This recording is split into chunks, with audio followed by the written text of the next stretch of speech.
Hello everyone. इस video में हम Procter and Gamble hygiene and health care के बारे में डिस्कस करने वाले हैं। ये जो कंपनी है ये कंपनी काफ़ी अच्छी है। इसका जो बिजनेस मॉडल है वो काफ़ी अच्छा है। इसके फंडामेंटल्स काफ़ी स्ट्रांग है। लेकिन ये जो कंपनी है ये बहुत कम लोगों को पता है। लेकिन इसके जो प्रोडक्ट्स है वो प्रोडक्ट्स हर किसी ने यूज़ किए हैं। लेकिन ये जो स्टॉक है वो मोस्टली जो रिटेल इन्वेस्टर्स है उनको बहुत कम पता होता है। तो इस वीडियो में हम पूरा इस स्टॉक का एनालिसिस करेंगे। इसका हम चार्ट पैटर्न डिस्कस करेंगे, इसके फंडामेंटल्स को हम देखेंगे और उसके बाद हम इसका बिजनेस मॉडल भी देखेंगे। तो स्टार्ट करते हैं हम और देखते हैं इसका चार्ट पैटर्न। तो रिसेंटली अगर हम देखें मार्केट के अंदर तो ओमिक्रॉन वायरस के चलते निफ्टी 50 के अंदर 18,600 के लेवल से 16,800 के लेवल तक फॉल आ गया। और इस फॉल की वजह से जो बड़ी बड़ी कंपनियां हैं उनके स्टॉक्स जैसे रिलायंस हो गया, टीसीएस हो गया, एचडीएफसी बैंक, ऐसे जो फंडामेंटली काफ़ी स्ट्रॉन्ग कंपनीज है उनके अंदर भी 10% से लेकर 15% तक फॉल आ गया। लेकिन ये जो स्टॉक है प्रॉक्टर एंड गैम्बल, इसके अंदर अगर हम देखें तो जब मार्केट डाउन जा रहा था तब भी इसके अंदर कोई बहुत बड़ा करेक्शन इसके अंदर देखने को हमें नहीं मिला था। तो इसके प्राइस में काफ़ी स्ट्रेंथ पिछले कुछ दिनों में हमें देखने को मिली है। तो अगर हम आज की बात करें तो आज जब ये वीडियो रिकॉर्ड हो रहा है, डेट है आज की 16 दिसंबर, और 16 दिसंबर को अगर हम केयरफुली नोटिस करें तो इसने जो आज लो बनाया है वो बनाया है 14,751 का। लेकिन ये जो लो है ये काफी इंपॉर्टेंट इसलिए है क्योंकि आज जो स्टॉक का क्लोजिंग हुआ है वो क्लोज भी इसी लेवल पे ही हुआ है 14,751। तो लो भी यहीं पे बनाया है और क्लोजिंग भी यहीं पे हुई है। तो यहाँ पे हम कह सकते हैं कि टेक्निकली ये आज थोड़ा वीक हमें दिखाई दे रहा है। तो हो सकता है कि इसके अंदर थोड़ी और गिरावट हमें देखने को मिली है क्योंकि जो क्लोजिंग का लेवल है वही आज का लो भी बना है। तो इसके अंदर थोड़ी और गिरावट हो सकती है। लेकिन ये जो स्टॉक है ये एक लो बीटा स्टॉक है। तो अगर कोई गिरावट आती है तो कोई बहुत बड़ी गिरावट आने की पॉसिबिलिटी इसके अंदर कम है क्योंकि ये एक लो बीटा स्टॉक है। और ये जो स्टॉक है वो डिफेंसिव सेक्टर जो होते हैं उनसे ये बिलोंग करता है। एफएमसीजी को हम कंसिडर कर सकते हैं कि एफएमसीजी सेक्टर के अंदर ये स्टॉक आता है। और एफएमसीजी सेक्टर जो है वो अपने आप में एक डिफेंसिव सेक्टर है। तो ये डिफेंसिव सेक्टर से बिलोंग करने की वजह से और बीटा इसका जो लो है इसके वजह से इसके अंदर कोई बहुत बड़ी गिरावट अभी हमें यहाँ पे देखने को नहीं मिल रही है चार्ट पे। तो जब तक ये 50 डेज का सिंपल मूविंग एवरेज ब्रेक नहीं करता तब तक इसके प्राइस में स्ट्रेंथ है ये हम कह सकते हैं। लेकिन अगर ये आगे जाके 50 डेज का सिंपल मूविंग एवरेज को नीचे क्रॉस करके नीचे आता है तो हम कह सकते हैं कि प्राइस में वीकनेस आ गई है। लेकिन अभी आज का जो टेक्निकल लेवल है वो लो और क्लोज एक ही प्राइस पे होने की वजह से हम कह सकते हैं कि थोड़ी और गिरावट इसके अंदर आ सकती है क्योंकि प्रेशर अभी इसके प्राइस पे हमें दिखाई दे रहा है।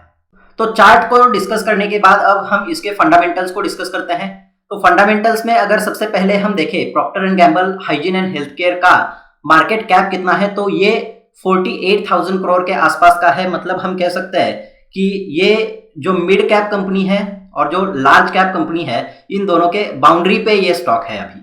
क्योंकि अगर इसके अंदर 1 से 2% की तेजी आती है तो ये एक लार्ज कैप बन जाएगा और अगर इसके अंदर 2 से 3% की गिरावट आती है तो ये एक मिड कैप कंपनी बन जाएगी।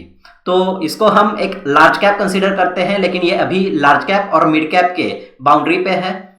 1-2% की जो वॉलेटिलिटी है ऊपर नीचे जो होगा उस पे ये डिपेंड करेगा कि ये इसको हम मिड कैप कहेंगे या लार्ज कैप कहेंगे। लेकिन अभी के लिए हम कह सकते हैं कि आगे जाके इसके अंदर और अगर प्राइस में काफी स्ट्रेंथ दिखती है, प्राइस ऊपर जाता है तो हम कह सकते हैं कि ये एक लार्ज कैप कंपनी है। तो अगर हम स्टॉक का पीई देखें तो स्टॉक का जो पीई है वो 80 के अराउंड है और 80 का पीई किसी भी स्टॉक का अगर हो तो हम कह सकते हैं कि ये एक एक्सपेंसिव स्टॉक है।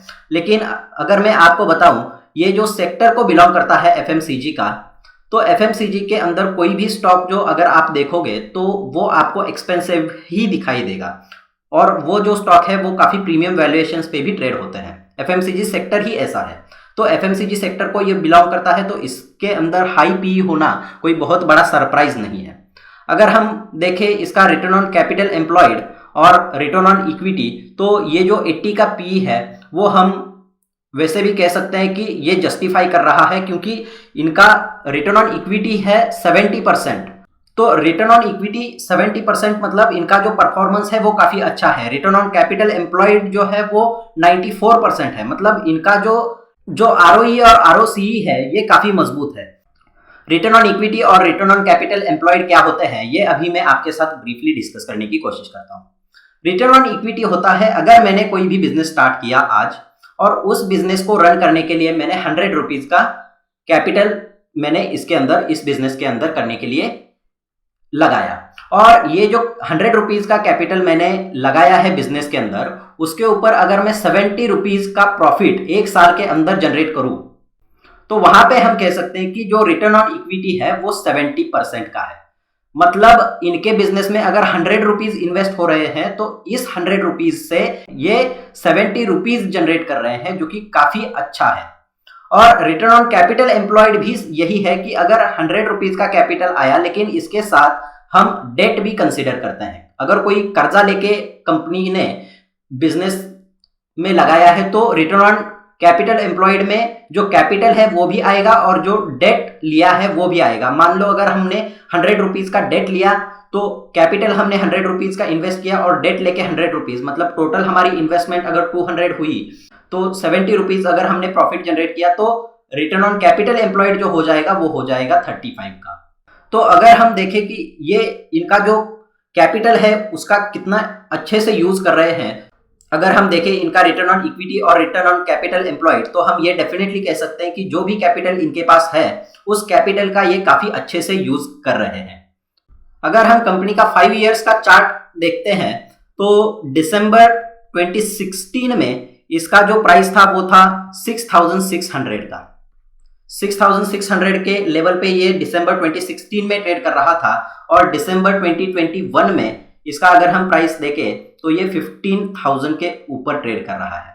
तो अगर हम कंपेयर करें दिसंबर 16 के साथ दिसंबर 21 का प्राइस, तो हम कह सकते हैं कि स्टॉक ने 100% से भी ज्यादा रिटर्न्स दिए हैं। और ये जो चार्ट है वो हम कह सकते हैं कि जो 45 डिग्रीज में मूव करने वाले जो स्टॉक्स होते हैं उस तरीके का ये चार्ट पैटर्न हमें यहाँ पे देखने को मिल रहा है। अब हम देखते हैं कि कंपनी के रेवेन्यूज और प्रॉफिट्स में कैसी ग्रोथ हुई है। तो 2010 की अगर हम बात करें तो 900 करोड़ का इनका रेवेन्यू था, और वहीं पे 2021 की अगर हम बात करें तो वो 3500 करोड़ का है। तो अगर हम देखें तो अप्रोक्सीमेटली 4 टाइम्स इन्होंने ग्रो किया है अपने रेवेन्यू को, अपने सेल्स को 4 टाइम्स से इन्होंने ग्रो किया है। और वहीं पे अगर हम नेट प्रॉफिट की बात करें तो नेट प्रॉफिट के अंदर भी ग्रोथ काफी अच्छी हुई है। 180 करोड़ से 650 करोड़ का जो नेट प्रॉफिट में ग्रोथ है वो भी काफी अच्छी ग्रोथ है। तो ग्रोथ के बारे में इस कंपनी ने काफी अच्छे से परफॉर्मेंस डिलीवर किया है पिछले 10 साल के अंदर, और आगे भी इसी टाइप का हम एक्सपेक्ट कर सकते हैं कि इसी टाइप की ग्रोथ ये स्टॉक के अंदर हमें देखने को मिल सकती है।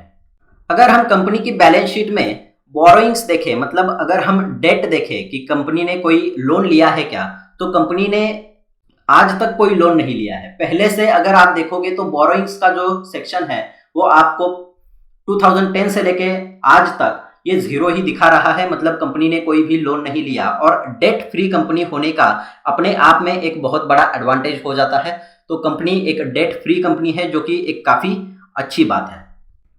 अगर रेशियोज में हम रिटर्न ऑन कैपिटल एम्प्लॉयड पिछले 10 साल का अगर हम कंपेयर करके देखें तो 10 साल से इन्होंने रिटर्न ऑन कैपिटल एम्प्लॉयड जो है वो काफी अच्छे से मेंटेन कर रखा है, और इसके अंदर कोई भी मेजर फॉल नहीं आया, और इनफैक्ट इसके अंदर काफी ग्रोथ भी हमें देखने को मिली है। तो रिटर्न ऑन कैपिटल एम्प्लॉयड जो इस लेवल का है 73, 58, 64, तो इस लेवल का रिटर्न ऑन कैपिटल एम्प्लॉयड जो पिछले 10 साल से मेंटेन करना, ये कोई अच्छी कंपनी है तब ही ये कर सकती है। तो ये जो इन्होंने मेंटेन कर रखा है, इन्होंने रिटर्न ऑन कैपिटल एम्प्लॉयड इतने अच्छे लेवल पे, तो ये हम कह सकते हैं कि इन्होंने जो अपने कैपिटल है उसका काफी अच्छे से यूटिलाइजेशन किया है। अब हम आते हैं कंपनी के शेयर होल्डिंग पैटर्न पे। तो अगर हम शेयर होल्डिंग पैटर्न देखें तो प्रमोटर के पास जो होल्डिंग है वो कंसिस्टेंट रही है, और 70% का जो स्टेक है वो प्रमोटर के पास है। और प्रमोटर के पास 70% का स्टेक होना ये अपने आप में ये दिखाता है कि जो प्रमोटर है उनको अपना जो बिजनेस है उस बिजनेस में कितना ट्रस्ट है ये प्रमोटर होल्डिंग से हमें दिखाई देता है। तो प्रमोटर की होल्डिंग काफी अच्छी है, ये हम यहाँ से देख सकते हैं इनके शेयर होल्डिंग पैटर्न से। अगर हम एफआईआईज की बात करें तो एफआईआईज के पास 3% का जो स्टेक था वो अभी 2.5% का है, और डीआईआईज के पास काफी डिसेंट स्टेक है। अभी हम देखें तो 13.5% का स्टेक डीआईआईज के पास भी है, और रिटेल इन्वेस्टर्स के पास भी इस कंपनी के अंदर 13% का स्टेक है। तो शेयर होल्डिंग पैटर्न में कोई भी प्रॉब्लम नहीं है। कंपनी के फंडामेंटल्स को देखने के बाद अब हम कंपनी का जो बिजनेस मॉडल है उस बिजनेस मॉडल को देखने की कोशिश करते हैं। बिजनेस मॉडल में अगर हम देखें तो इनका जो बिजनेस है वो एफएमसीजी में आता है। इनके काफी सारे प्रोडक्ट्स है, जैसे कि बेबी केयर प्रोडक्ट्स है, हेयर केयर प्रोडक्ट्स है, ओरल केयर में इनके प्रोडक्ट्स है, स्किन केयर, पर्सनल केयर में इनके प्रोडक्ट्स है। तो इनकी जो प्रोडक्ट कैटेगरी है वो काफी अच्छी है। प्रोडक्ट्स है वो काफी डाइवर्सिफाइड कैटेगरी से आते हैं, जैसे कि अभी हमने देखा स्किन एंड पर्सनल केयर में आते हैं, हेयर केयर में आते हैं, बेबी केयर में आते हैं, ओरल केयर में इनके प्रोडक्ट्स आते हैं। तो ये जो कैटेगरी इन्होंने काफी अच्छे से मेंटेन कर रखी है। अगर हम इनके ब्रांड्स को देखेंगे तो इनके जो ब्रांड्स है वो काफी पॉपुलर ब्रांड्स है, और जिस टाइप के बिजनेस में इनका ब्रांड आता है वो उस सेक्टर का या उस कैटेगरी का मार्केट लीडर्स में से एक आते हैं।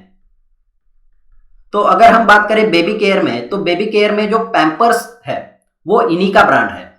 अगर आप देखोगे दूसरे ब्रांड्स के साथ तो पैम्पर्स जो है वो मार्केट लीडर्स में से एक आता है। तो इनका हर ब्रांड जो है वो ऐसे ही है, मार्केट लीडर, या तो ये मार्केट लीडर है या तो मार्केट लीडर में से एक है, नंबर 1, 2 पे ये मोस्टली आते हैं। तो बेबी केयर में पैम्पर्स जो है इनका बहुत ही फेमस ब्रांड है, और ये जो बिजनेस है इसके अंदर सबसे इंपॉर्टेंट यही है कि आपकी ब्रांड वैल्यू कितनी है। जितनी ज्यादा ब्रांड वैल्यू होगी उतने ज्यादा आपके प्रोडक्ट्स सेल होंगे और उतना ज्यादा रेवेन्यू आप जनरेट कर पाओगे। तो ब्रांड वैल्यू होना काफी इंपॉर्टेंट है, और इनके जो ब्रांड्स है उनकी वैल्यू हम इससे पता कर सकते हैं कि जो भी ये वीडियो आप देख रहे हो सब ने इनका एटलीस्ट एक ब्रांड तो कभी ना कभी यूज किया ही है। इनफैक्ट मैं ये भी कह सकता हूं कि एक से ज्यादा ब्रांड्स आपने इस कंपनी के यूज किए होंगे। तो अगर हम नेक्स्ट कैटेगरी का ब्रांड देखें तो नेक्स्ट जो कैटेगरी है वो है फैब्रिक केयर। तो फैब्रिक केयर में लॉन्ड्री प्रोडक्ट्स में इनका एरियल जो ब्रांड है वो भी काफी फेमस है, और एरियल के साथ साथ टाइड जो इनका ब्रांड है ये भी काफी फेमस ब्रांड आता है लॉन्ड्री प्रोडक्ट्स के अंदर। तो यहां पे आप देख सकते हो कि इन्होंने कितने अच्छे से अपनी ब्रांड वैल्यू को बिल्ड कर रखा है। इनके ब्रांड वैल्यू पे इनके प्रोडक्ट सेल होते हैं, और इस बिजनेस में यही काफी इंपॉर्टेंट है, ब्रांड वैल्यू कितनी है आपकी, इस पे पूरे रेवेन्यूज और प्रॉफिट्स इसी से जनरेट होते हैं। नेक्स्ट अगर हम कैटेगरी देखें तो सैनिटरी पैड्स के अंदर इनका जो प्रोडक्ट है विस्पर, ये भी मार्केट लीडर में से आता है, और ये भी इनका काफी फेमस ब्रांड है। ग्रूमिंग के अंदर जिलेट जो है वो इन्हीं का ब्रांड है, और जिलेट अलग से एक लिस्टेड कंपनी भी है, और ये जो कंपनी है ये इन्हीं की कंपनी है, लिस्टेड कंपनी है जिलेट, लेकिन ये इन्हीं की सब्सिडियरी है। और जिलेट के razors, blades, men grooming products जो है वो इन्हीं के अंडर आते हैं। हेयर केयर में अगर हम बात करें तो हेड एंड शोल्डर हो गया, हर्बल एसेंस हो गया, पैंटीन हो गया, ये हेयर केयर के अंदर इनके प्रोडक्ट्स हैं। होम केयर में अगर हम देखें तो एम्बीप्योर इन्हीं का प्रोडक्ट है, और ओरल केयर के अंदर ओरल बी जो है वो ओरल बी भी इन्हीं का ही प्रोडक्ट है। तो यहाँ पे आप देख सकते हो कि इनका जो ब्रांड है वो मार्केट में काफी एस्टेब्लिश्ड ब्रांड है। और अगर हम बात करें पर्सनल हेल्थ केयर की तो विक्स का ब्रांड जो है वो इन्हीं का है, विक्स जो ब्रांड है वो इन्हीं का है। तो डेफिनेटली हम सब ने कभी ना कभी विक्स यूज किया ही हुआ है। तो मैं ये डेफिनेटली कह सकता हूं कि इनके जो भी ब्रांड्स है इनकी ब्रांड वैल्यू मार्केट में काफी अच्छी है, और हम सब ने कोई ना कोई ब्रांड इनका कभी ना कभी यूज किया ही है। तो यहां से हमें इनका जो बिजनेस कितना वेल एस्टेब्लिश्ड है ये हमें पता चलता है। तो इनके जो प्रोडक्ट्स है वो काफी सारी कैटेगरीज में भी आते हैं, और उन कैटेगरीज के अंदर उनके जो ब्रांड्स है वो ब्रांड भी मार्केट लीडर्स में से आते हैं। तो ये जो कंपनी है वो काफी अच्छे से बिजनेस कर रही है, और अपना ब्रांड जो है वो काफी इंप्रूव कर रही है, ये हम डेफिनेटली कह सकते हैं। तो अगर मैं बात करूं इसके अंदर लॉन्ग टर्म इन्वेस्टर के लिए क्या अपॉर्चुनिटी है, तो अभी इस लेवल पे भी लॉन्ग टर्म के लिए हम बाइंग कर सकते हैं। लॉन्ग टर्म में अगर आपका व्यू 2 से 3 साल का है तो आप इसके अंदर बाइंग कर सकते हो। और अगर आप एक शॉर्ट टर्म ट्रेडर हो तो अभी प्राइस 50 डेज का सिंपल मूविंग एवरेज है, उसके ऊपर ट्रेड हो रहा है। लेकिन अगर आज का लो और आज की क्लोजिंग देखें तो वो एक ही लेवल पे हुई है और इसी वजह से इसके अंदर थोड़ी और गिरावट हो सकती है। तो यहाँ पे अगर आप शॉर्ट टर्म में ट्रेड करने वाले हो तो थोड़ा केयरफुल होके और स्टॉप लॉस के साथ ही ट्रेड कीजिए अगर आपको शॉर्ट टर्म में ट्रेड करना है। और अगर आपको लॉन्ग टर्म में इन्वेस्ट करना है तो अनडाउटेडली ये अभी 52 वीक हाई के पास है, लेकिन इसके अंदर अभी भी बाइंग अपॉर्चुनिटी है और इसके अंदर हम स्टैगर्ड वे में बाइंग करेंगे, एक साथ सारे स्टॉक्स हम बाय नहीं करेंगे। तो अगर आपको लॉन्ग टर्म के लिए कोई अच्छा स्टॉक चाहिए जिसके अंदर आपको सेफ्टी के साथ इन्वेस्टमेंट काफ़ी अच्छे से ग्रो हो, ये अगर आपकी एक्सपेक्टेशन है तो Procter and Gamble hygiene and health care PGHH का जो स्टॉक है ये काफ़ी अच्छे स्टॉक्स में से एक बन सकता है। तो इस वीडियो में हमने इनके चार्ट पैटर्न को डिस्कस किया, हमने इसके फंडामेंटल्स को डिस्कस किया और हमने इनका जो बिजनेस मॉडल है, इनके जो डिफरेंट ब्रांड्स हैं और अलग अलग जो कैटेगरीज के अंदर ये इनके प्रोडक्ट्स हैं वो सब कुछ हमने इस वीडियो में डिस्कस करने की कोशिश की है। आई होप कि अब इस स्टॉक के अंदर आपको सब कुछ जानने को मिला होगा इस वीडियो के अंदर। तो अगर आप इस स्टॉक के अंदर इन्वेस्ट या ट्रेड करना चाहते हो तो खुद का एनालिसिस कीजिए और उसी के बाद आप किसी भी स्टॉक के अंदर ट्रेड या इन्वेस्ट कीजिए। सिर्फ मेरे कहने से किसी भी स्टॉक के अंदर इन्वेस्ट या ट्रेड मत कीजिए, आपका खुद का एनालिसिस कीजिए और उसी के बाद आप उस स्टॉक के अंदर ट्रेड या इन्वेस्ट कीजिए। तो इस वीडियो में बस इतना ही। Thanks for watching, have a great day.